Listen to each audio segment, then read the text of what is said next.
नमस्कार मंडळी. भूतांच्या गोष्टी ऐकायच्या आहेत का?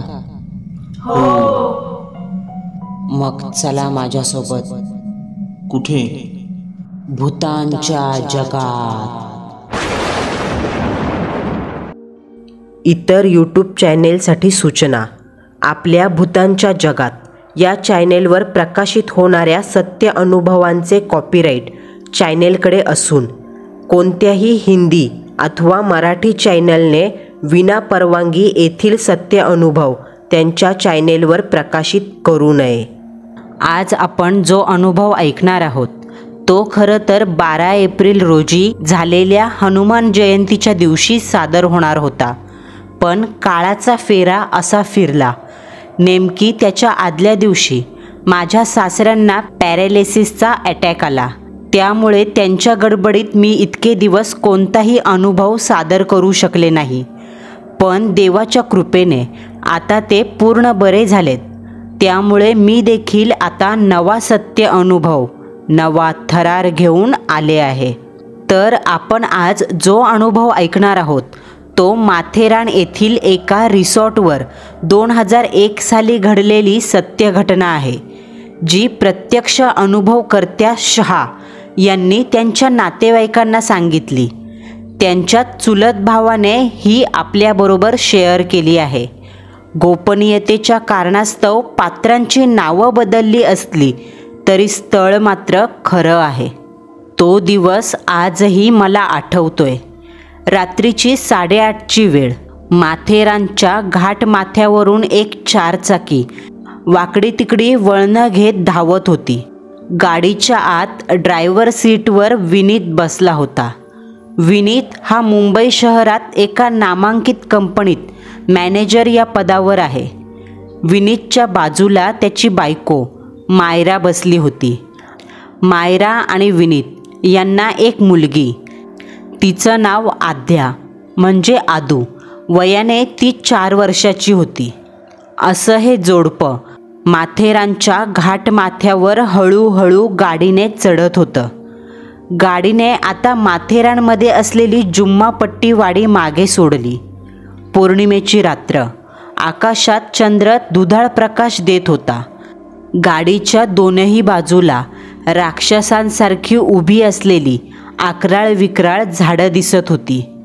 15-20 मिनटं गाडी रस्त्यावरून धावली. मग उजव्या बाजूला वळण घेतलं. हा रस्ता लाल मातीचा.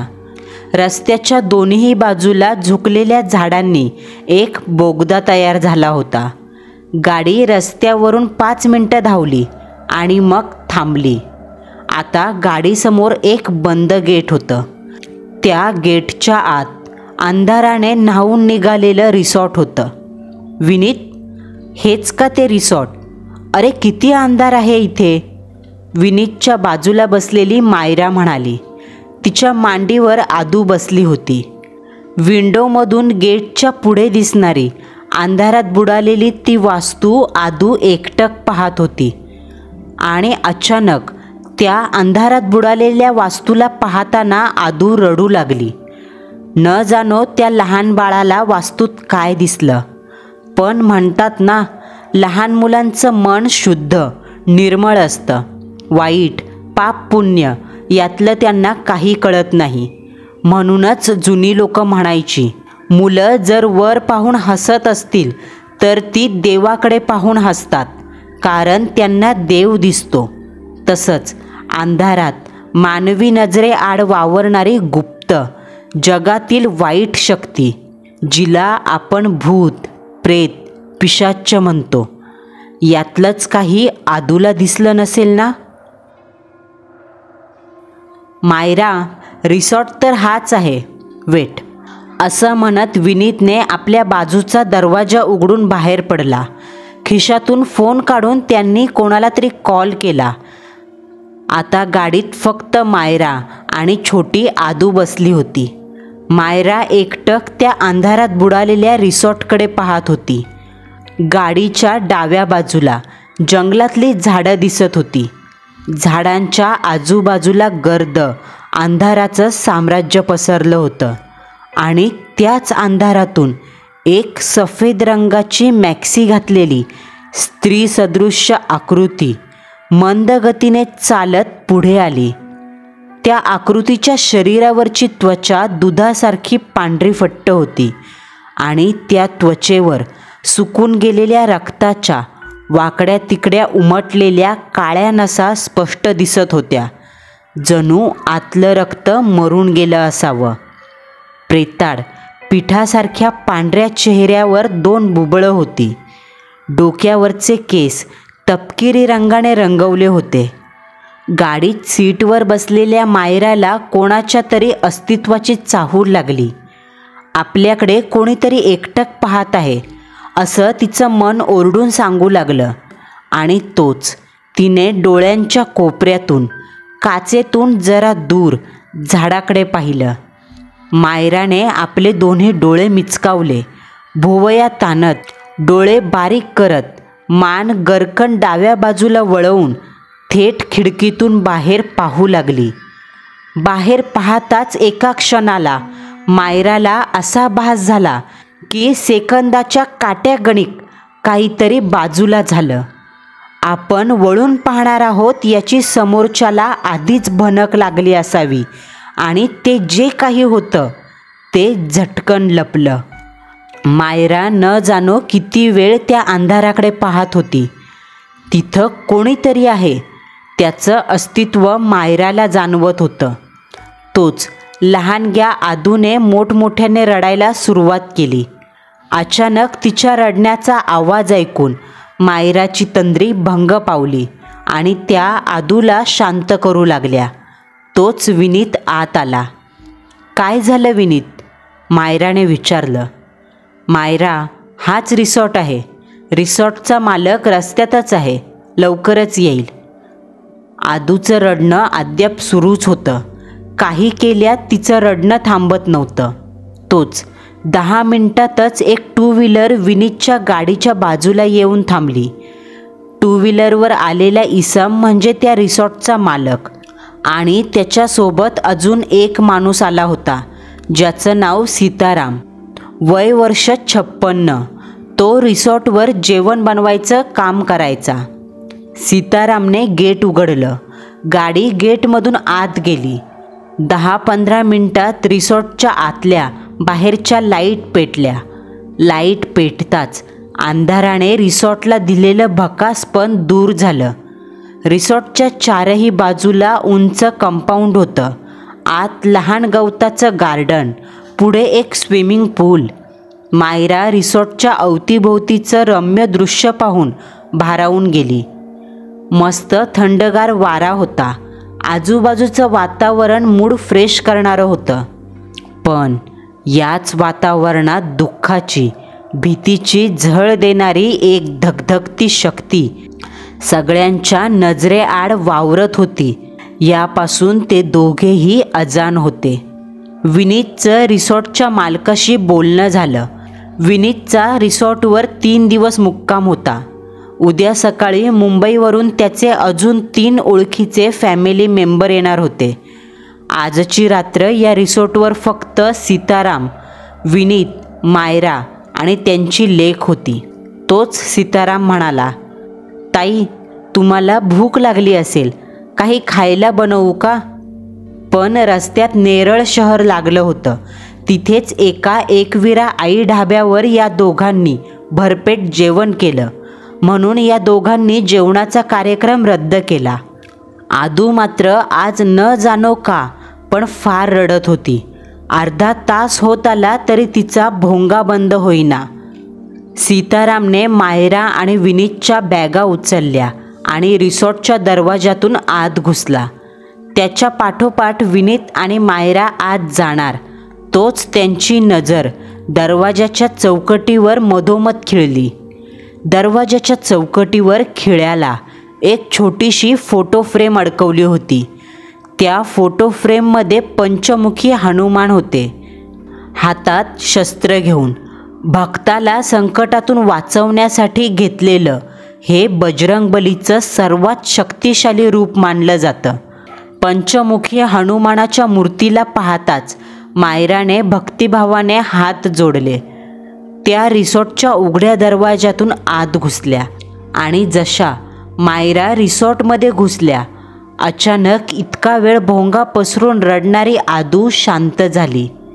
आणि इकडे रिसॉर्टच्या गेट बाहेर मॅक्सीमध्ये सफेद त्वचेची एक बाई आपल्या पिवळ्या बेडकासारख्या वटारलेल्या डोळ्यांनी त्यांना आत जाताना पाहत होती. तोच तिची नजर बजरंगबलीच्या फोटोवर पडली. तिने तिचे ओठ दातांनी चावले आणि झटक्यात तिथून नाहीशी झाली. सीतारामने विनीत आणि मायराला त्यांची राहायची खोली दाखवली. प्रवासात फार दमछाक झाल्याने विनीत कपडे बदलून झोपला. मायरा आदूला दूध पाजत होती आणि थोड्या वेळाने त्याही झोपल्या. दुसऱ्या दिवशी सकाळी 11 वाजता विनीतचे 2 मित्र आणि त्यापैकी एकाची बायको असे 3 जण रिसॉर्टवर एन्जॉय करायला आले. त्यामध्ये एक जोडपं, अनिल आणि विशा, आणि त्यांचा अजून एक अविवाहित मित्र ऋषभ हे होते. सर्वांच्या प्रथम मस्तपैकी गप्पा रंगल्या. हालचाल विचारपूस झाली. मायरा आणि विशा दोघी एकमेकींशी बोलत होत्या.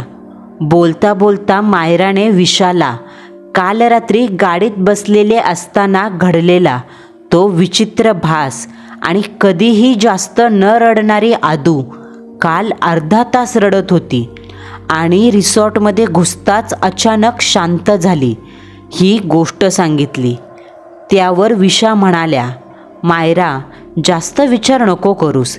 नवीन जागा असल्याने भास झाला असेल आणि मुलांचं काय सांगता येतंय, ते कधीही रडतात. विशाचं हे म्हणणं मायराला पटलं आणि तो विषय तिथेच संपला. फार्म हाऊसच्या स्विमिंग पूलच्या बाजूला विनीत, ऋषभ आणि अनिल तिघेही दारू प्यायला बसले होते. दारू पिता पिता अर्धा तास होऊन गेला. दारूची नशा जशी डोक्याला हवा द्यायला लागली तसं डोकं जड झालं. ऋषभ हळूच स्वतःचा तोल सांभाळत उठला. तोच विनीतने त्याला कुठे चाललास असं विचारलं. यावर ऋषभने आपल्या हाताची करंगळी दाखवली. त्यावरती अनिल आणि विनीतने ऋषभची थट्टा मस्करी केली. पण ऋषभ मात्र त्याच्याच धुंदीत फार्म हाऊसच्या गेटपाशी पोहोचला. गेट उघडून बाहेर आला. बाहेर 4ही दिशांना नजर जाईल तिकडे झाडच झाडं होती.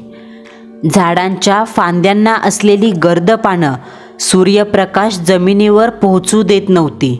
दुपारचं कडक ऊन पडलं होतं, पण झाडांनी प्रकाश अडवून धरला होता, ज्याने झाडाजवळ कमालीचा गारठा जाणवत होता. ऋषभ चालत एका झाडाखाली आला. त्या झाडाखाली झाडाच्या फांद्यांवरून तुटून पडलेल्या पानांचा खच पडला होता. पक्ष्यांचा आवाज ऐकू येत होता. ऋषभने कार्यक्रम उरकला आणि मागे वळाला.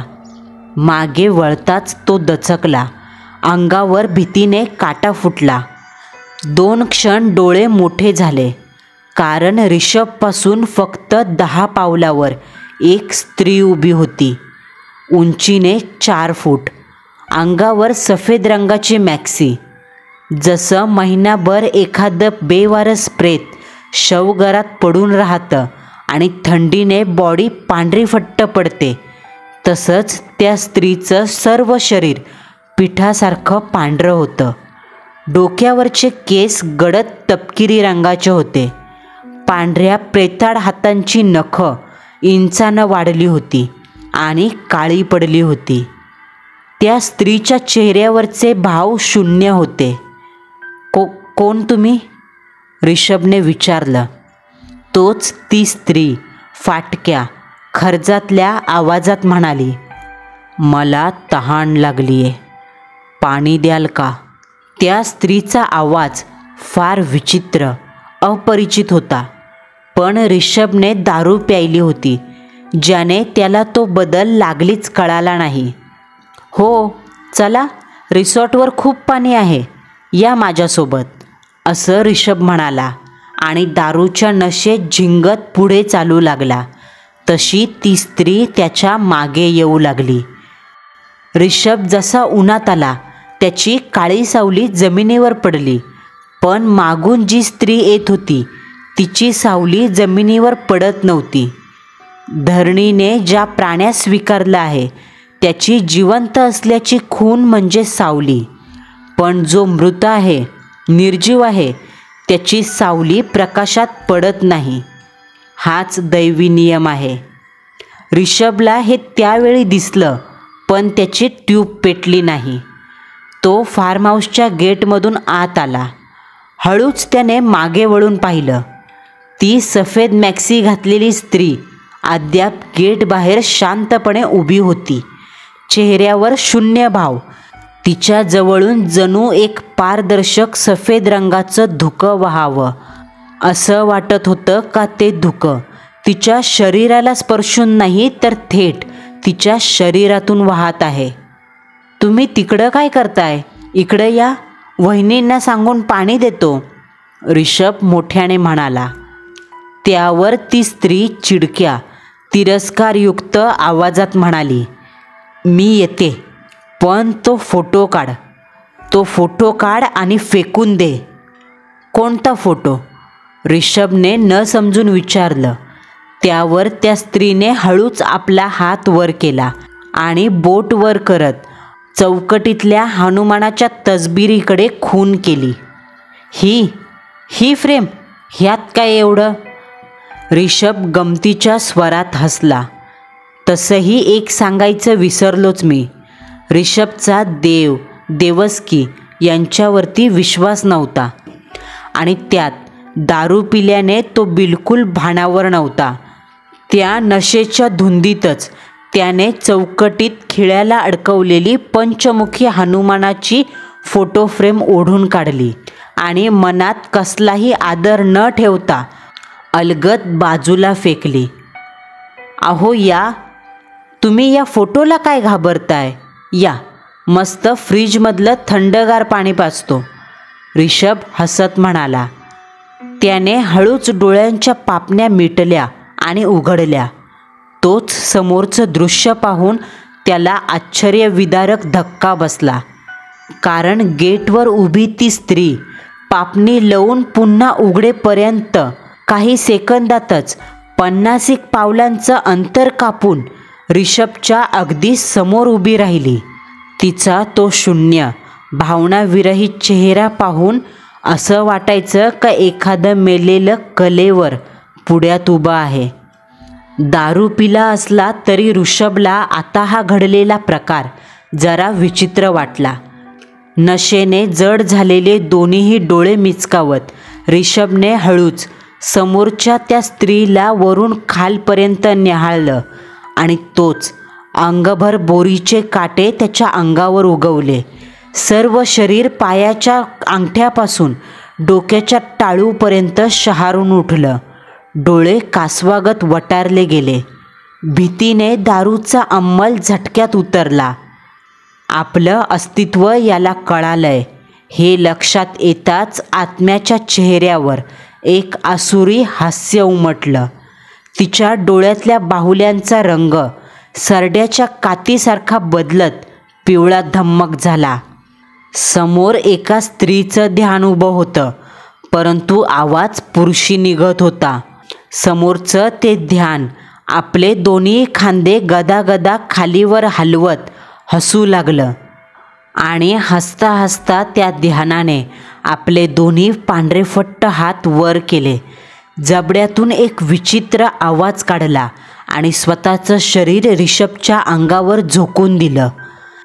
त्या अमानवीय शक्तीने रिषभच्या अंगावर शरीर झोकून देताच 10 सेकंदात रिषभचं सर्व शरीर लाकडागत ताठरलं गेलं. दोन्ही डोळ्यांची बुबळं पांढरी झाली आणि मग सर्व शरीर सुन्न पडलं. जणू एखाद्या अज्ञात शक्तीने रिषभच्या शरीरावर कब्जा केला असावा. मंडळींनो, रिषभरावांना जेव्हा त्या शक्तीने झपाटलं तेव्हा त्यांना कसं वाटलं हे त्यांच्या शब्दात सांगते. रिषभराव हळूच खाली पायरीवर बसले. त्यांच्या देहाची काडीची देखील हालचाल होत नव्हती. समोर डोळ्यांना सर्व काही घडताना दिसत होतं, पण हातापायावरचं नियंत्रण पार निकामी झालं होतं.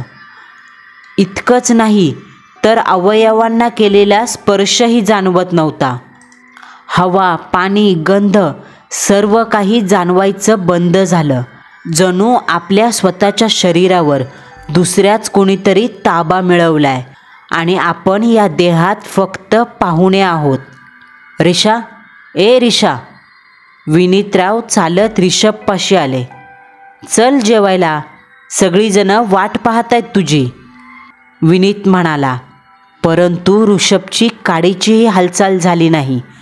तो पायरीवर मान खाली घालून पुतळ्यासारखा स्तब्ध बसला होता. अरे चल, तुझ्या आवडीची भाजी, कोथिंबिरीच्या वड्या केल्यात. मला नाही आवडत. जा तू. मला मटण पाहिजे. मटण असेल तर सांग. पाठमोऱ्या बसलेल्या अवस्थेत रिषभच्या तोंडातून घोगरा, खर्चातला आवाज बाहेर पडू लागला. परंतु दारूच्या नशेत असल्याने विनीतने त्यावर जास्त लक्ष दिलं नाही. तो आला तसा निघून गेला, पण जाताना म्हणाला, मटण किचनच्या फ्रीजमध्ये आहे, संध्याकाळी बनवतील सीताराम काका. हे वाक्य ऐकताच रिषभच्या आत दबा धरून बसलेल्या त्या प्रेतधारी आत्म्याच्या ओठावर छद्मी हसू आलं. सर्वांचं दुपारचं जेवण सुरू झालं. सीताराम सर्वांना एक एक करून वाढत होता. सर्वांची ताटं वाढून झाल्यावर सीताराम किचनमध्ये पाणी आणायला म्हणून गेला. तेव्हा इकडे विनीतला रिषभ कुठे आहे असे सगळेजण विचारू लागले, ज्यावर विनीतने त्याची अद्याप नशा उतरली नाही, त्याला मटण खायचंय म्हणून जेवायला नाही आला. यावरती मायरा, काय म्हणता असं म्हणत अविश्वासाने विनीतरावांकडे पाहू लागली. Vineet, are you sure? अरे रिषभ भाऊजी तर मांसाहार करतच नाही ना, असं मायराने म्हणताच किचनमधून सीताराम काकांची भय किंकाळी सर्वांच्या कानावर पडली. ती किंकाळी ऐकताच सर्वांचे धाबे दणाणले. काय झालं हा प्रश्न सगळ्यांच्या नजरेत आला. विनीत, अनिल, मायरा, विशा चौघेही भीत घाईघाईने डायनिंग टेबलवरून उठले आणि धावत किचनमध्ये आले. किचनमध्ये जे दृश्य त्यांना दिसलं त्या दृश्याने सर्वांच्या अंगावर भीतीने काटा फुटला. हातपाय लटलटा कापू लागले. सीताराम काकांनी फ्रीजमध्ये बकऱ्याचं मटण, मुंडी आणि रक्ताची रक्ती ठेवली होती. तीच रक्ती रिषभ कच्ची कचा दाताने चावून खात होता. तोंड, नाक, ओठ सर्व काही रक्ताने माखलं होतं. असं वाटत होतं भुकेला भस्मासूर जमिनीवर बसलाय. बकऱ्याची काळी मुंडी रिषभने हातात पकडून ठेवली होती. त्या मुंडीचे काळे डोळे, जबड्यातून बाहेर आलेले दात, गुलाबी जीभ अशी ती बकऱ्याची मृत मुंडी रिषभने दोन्ही हातात धरली. तोच लाल रक्ताने माखलेलं तोंड रिषभने पुढे आणलं आणि त्या बकरीच्या तोंडातून बाहेर आलेली जीभ स्वतःच्या दातांनी गच्च धरत हिसका देऊन तोडून घेतली. मचमच करत खाऊ लागला. त्याच्या डोळ्यांचा रंग अगदी दुधाळ पडला होता. रिषभचं हे बदललेलं वागणं पाहून सगळ्यांना अक्षरशः मळमळ सुटली. अनिल, विनीत दोघांची नशा उतरली. विनीतने रिषभला 4-5 शिव्या घातल्या आणि ती बकऱ्याची मुंडी हिसकावून घेतली. अनिलने रिषभच्या खांद्याला धरून त्याला उचललं. तोच, उठ साल्या, एवढा तमाशा करणार असतास तर तुला बोलवलंच नसतं इथे, असं विनीत तावातावाने म्हणाला. तोच रिषभरावांच्या आत घुसलेल्या त्या शक्तीने विनीतला धक्का देत दूर ढकललं. तू कशाला बोलवशील रे मला, असं म्हणत एक घाणेरडी शिवी दिली. आणि ही माझी जागा आहे. किती वर्ष झाली मी इथं राहतेय. तू कोण आला मला बोलवणारा, असं म्हणत असताना ऋषभचा पुरुषी आवाज बदलून स्त्रीयुक्त झाला. त्याच्या चेहऱ्याचा रंग बदलला, प्रेतासारखा थंडगार झाला आणि चेहऱ्यावर काळ्या रंगाच्या वाकड्या तिकड्या नसा उमटल्या. ए काय रे सीत्या, ओळखलंस का? रिषभ बायकी आवाजात म्हणाला आणि त्याने हसत सीताराम काकांना डोळा मारला.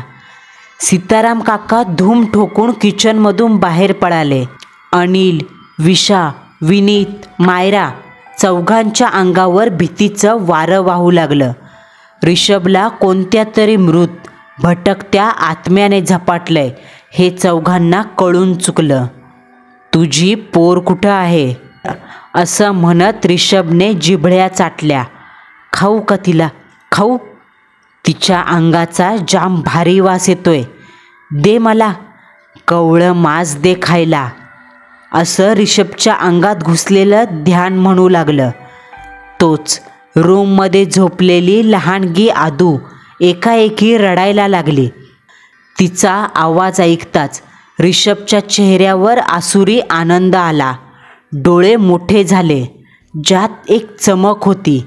एखाद्या वेड्यासारखा तो पटकन जागेवरून उठला आणि माकडासारखा हातापायावर उड्या मारत किचनमधून बाहेर आला. रिषभ, रिषभ नाही! विनीत आपल्या लेकीच्या काळजीपोटी ओरडला. पण रिषभच्या देहात घुसलेलं ते ध्यान आदूचा तान्हुला आवाज ऐकत त्या खोलीत आलं, जिथे आदूला झोपवलं होतं. रिषभच्या देहातल्या त्या अनिष्ट शक्तीने बेडवर झोपवलेल्या आदूला दोन्ही हातांनी उचललं. त्या लहानग्या पोरीला जणू रिषभच्या आत लपलेली दबा धरून बसलेली ती आत्मा स्पष्ट दिसत होती की काय, ज्याने आदू अजून जोरात रडू लागली. बाकी हे चौघे धावत रूममध्ये आले आणि पुढचं दृश्य पाहताच मायरा मोठ्याने किंचाळली.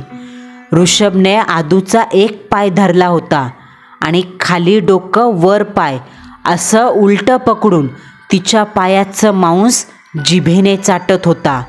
नाकपुड्या फुगवून फुगवून त्या कोवळ्या मांसाचा वास घेत होता. रिषा, नाही रिषा! विनीत रिषभरावांच्या देहात घुसलेल्या त्या सैतानी शक्तीला कळवळीची विनंती करत ओरडला. परंतु त्या हैवानाने मागचा पुढचा विचार न करता आदूच्या डाव्या पायाचा चावा घेतला. तान्हुलं पोरते त्या चाव्याने घसा फाडून ओरडलं. आदूच्या डोळ्यातून घळाघळा अश्रू बाहेर पडले. लेकीला झालेली वेदना पाहून विनीतचा संताप अनावर झाला. त्याने रिषभच्या हातातून आदूला सोडवलं आणि रिषभला धक्का देत बेडवर पाडलं. एका सामान्य माणसाने आपली शिकार हिसकावून घेतली, त्यामुळे त्या अमानवीय शक्तीचा अहंकार डिचवला गेला. ती पुन्हा एकदा जागेवरून उठली. ती पोर मला खायला दे, दे खायला माझ्याकडं, असं म्हणत ते ध्यान विनीतच्या दिशेने येऊ लागलं. तोच इतका वेळ गायब झालेले सीताराम काका तिथे येऊन उभे राहिले. त्यांच्या हातात तीच पंचमुखी हनुमानाची फोटो फ्रेम होती. काही वेळा अगोदर ते किचनमधून पळाले ते याचकरिता. ए सीत्या, म्हाताऱ्या, दूर ठेव, दूर ठेव त्याला माझ्यापासनं. रिषभच्या अंगात घुसलेल्या त्या ध्यानाची भीतीने पाचावर धारण बसली. आवाजातला गर्व गळून पडला.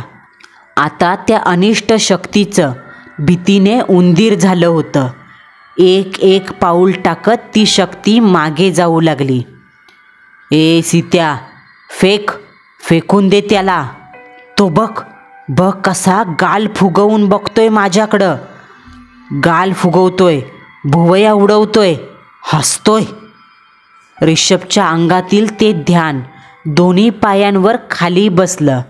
हीच वेळ साधून सीताराम काकांनी मारुती स्तोत्र पठण करायला सुरुवात केली.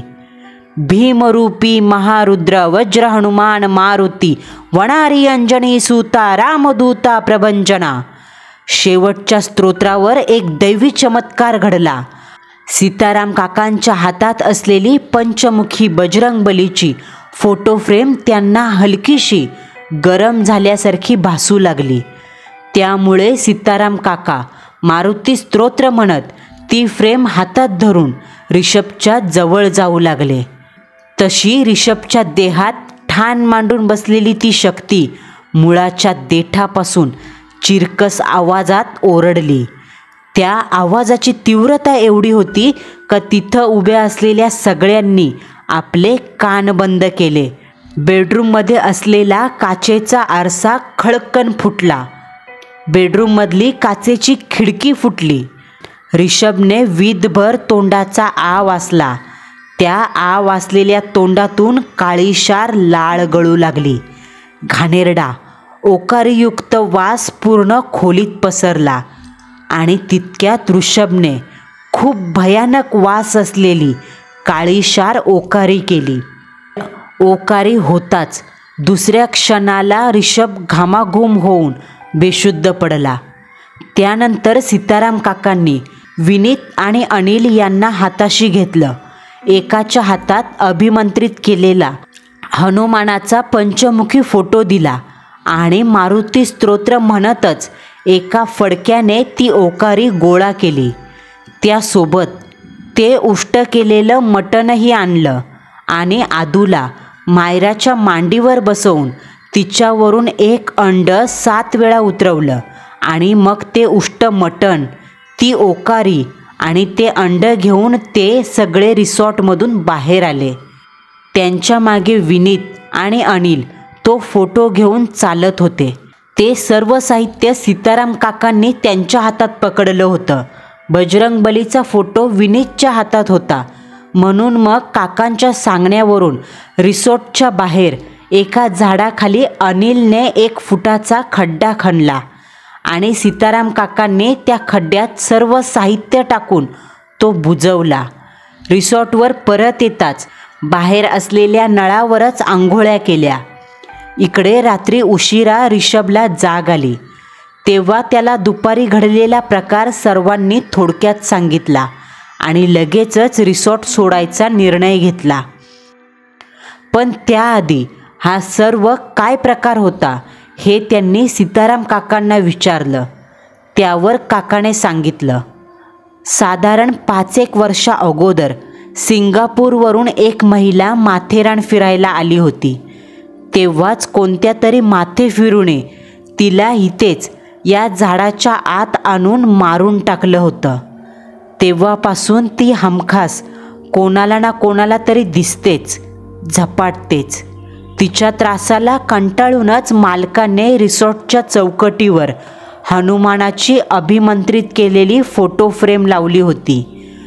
कारण या आधीसुद्धा रिसॉर्टवर आलेल्या बऱ्याच माणसांनी तिला पाहिलं होतं आणि हे प्रकरण मालकाच्या कानावर गेलं.